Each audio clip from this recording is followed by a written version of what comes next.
emekçilerimizi ve öğretmenlerimizi kaybetmenin derin acısı, öfkesi ve sarsıntısı içerisindeyiz.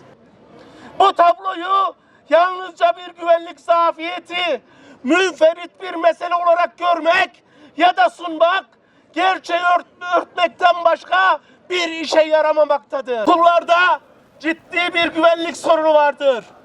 Bu ülkede kadınlar, çocuklar, öğretmenler, emekçiler, hemen herkesin yaşam hakkı tehlikededir.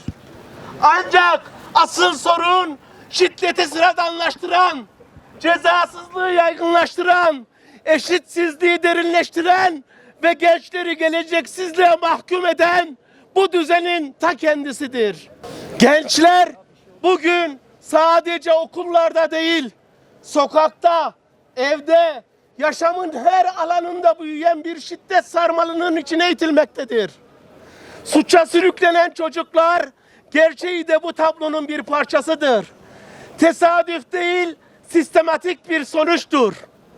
Ekonomik kriz derinleştikçe, işsizlik, yoksulluk ve umutsuzluk büyüdükçe ortaya çıkan boşluk mafya ve çeteler tarafından doldurulmaktadır. Gençlerin geleceği ellerinden alınırken şiddet ve suç örgütlenmeleri adeta teşvik edilmekte, büyütülmektedir. Bu tablonun sorumlusu açıktır. Devletin tüm olanaklarını, güvenlik ve yargı gücünü muhalefeti bastırmaya göre konumlandıran, toplumsal yaşamı kendi ideolojik önceliklerine göre şekillendirmeye çalışan iktidar, eğitim politikaları üzerinden de toplumda derin bir çürümenin zeminini yaratmıştır.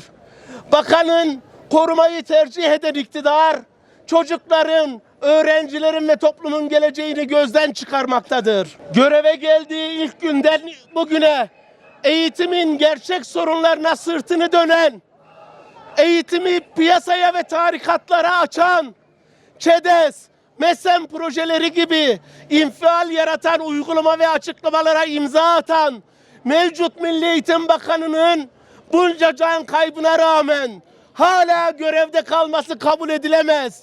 Derhal istifa etmelidir. Çocuklarımızın, öğrencilerimizin ve eğitim emekçilerinin hayatı bu kadar değersiz değildir. Eğitim şiddetin değil, yaşamın, eşitliğin ve umudun alanı olmak zorundadır. Artık sözün bittiği yerdeyiz.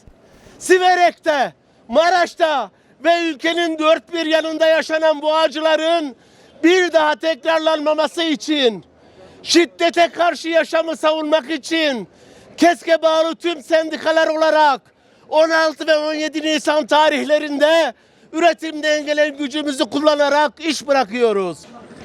Bu eylem yalnızca bugüne değil, geleceğimize sahip çıkma iradesidir. Bu şiddet iklimine zemin sunanlara karşı mücadele etmek sadece eğitim emekçilerinin, eğitim sendikalarının değil, hepimizin görevidir. Başta veliler olmak üzere tüm toplumu bu haklı mücadeleye destek vermeye çağırıyoruz. Okullarda ve iş yerlerinde tüm kamu emekçilerini, işçileri bu eyleme katılmaya, emek ve demokrasi güçlerini illerde devam eden yaşam nöbeti eylemlerimizle dayanışmaya davet ediyoruz.